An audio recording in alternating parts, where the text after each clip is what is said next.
Hello, everyone. This is going to be just a quick uh, demonstration of what your, where to get the code, the starter code, uh, what to change in the starter code to get going, and what your final deliverable could look like. Now, the rubric is a little bit vague on what your um, interactive table and your map look like. Of course, they've given you a good map and a table layout that they gave you two sets of starter code. Now the first sample one had no map on it, but it had a couple of buttons. You could toggle back and forth between filters on cats and dogs, or clear all the filters and get both cats and dogs. You don't need any of those buttons. If you put them on there, it's not going to count against you because, as I said, the rubric is a bit vague on what functionality you deliver. But it just needs to be a nice interactive user-friendly table that lets you select a single row at a time, and then it uses that row.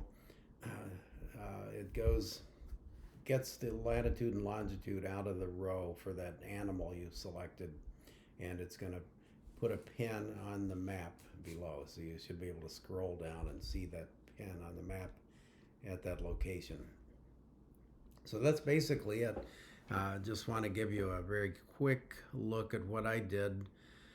Uh, just the basics. I downloaded the example starter code, and it already has all your imports, and you've got pandas.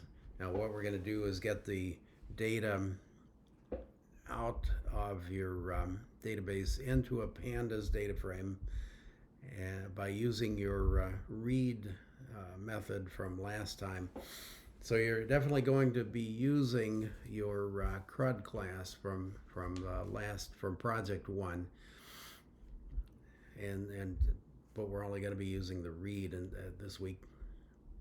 But when you call the read, now just pass in an empty set of curly brackets, um, curly braces, and that's going to return every animal unfiltered, and that's what we want.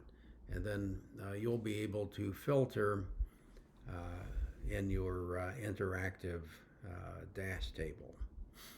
You'll be able to filter, you'll be able to sort, and then you can select a row and see the pin. So you've got some to-dos or fix-me's in here. Now this one, obviously, you need to, whatever is in the starter code, just change it to be your uh, file name. And by the way, always be sure that you put your CRUD class file, the current one, in the same folder that you put these notebooks in that you're going to copy down. And I showed you also last week how to do that. When you download the starter code to your local machine, let's say you put it in the downloads folder by default when it downloads. You could just leave it there, or you could move it someplace else. But if you move it, then you can go here and go use this upload button and go and find it, and then it'll upload to your desktop in the lab. And then of course you'll need to open up a file system navigator in the lab, and then copy it from your desktop to your module 6 folder. If you have folder layouts like I do, then you would have a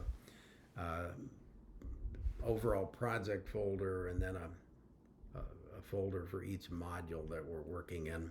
So move them to your module 6 folder, and then put a copy of your mine's called AAC CRUD, whatever yours is called, your file containing your CRUD class. put a copy of that, the current, most current one in that same folder, Module 6, and then everything should work. So you need to change that to be your class file name and your class name. And then, of course, you're going to need to copy in all of your connection variables.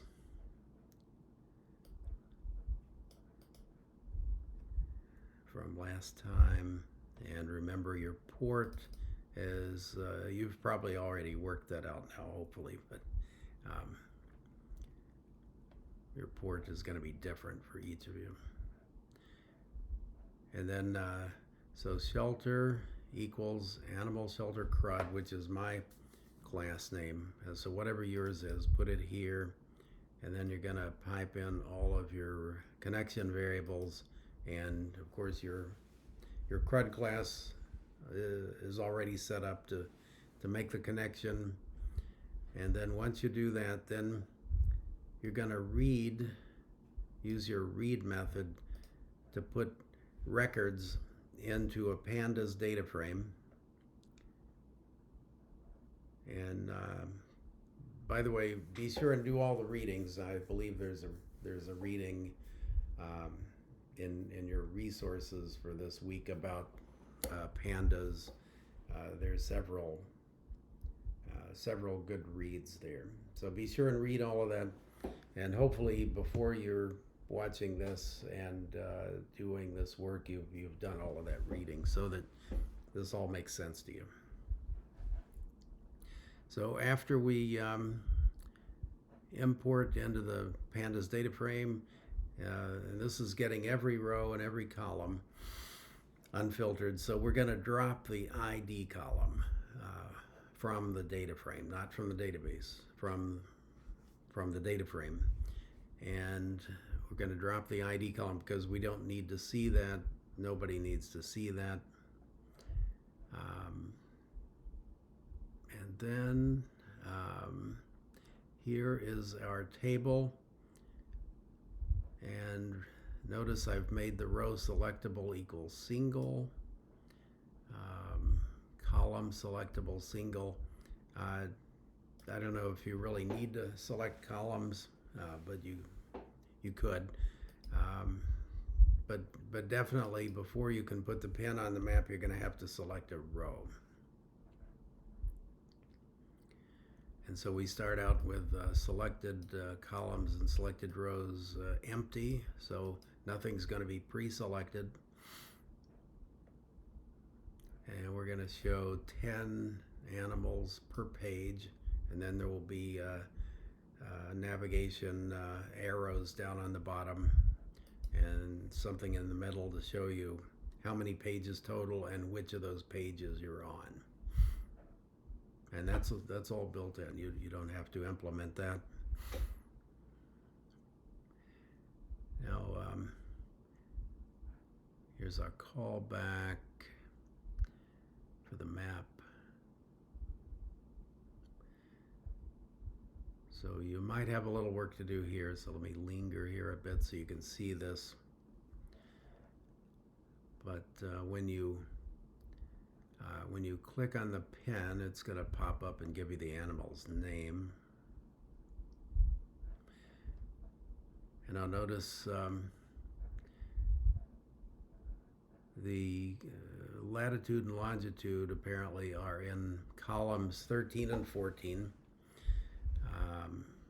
So that's all been done for you. Column 4 is the breed. Column 9 is the name of the animal. So we're going to mark the position based on the latitude and longitude, columns 13 and 14. And then we're going to use whatever is in column 9 of that single row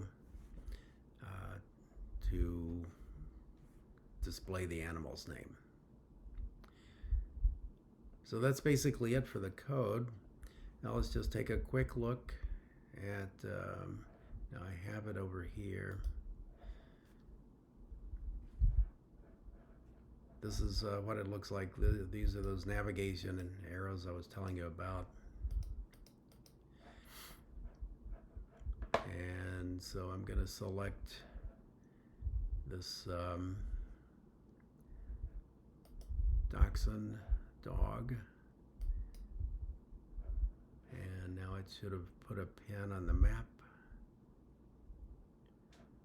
So this dog lives here, and it's a Dachshund wire hair mix, and the name is Belle. So that's pretty much it for this week. It looks like a lot of fun. And so just relax and do your reading so this all makes sense, and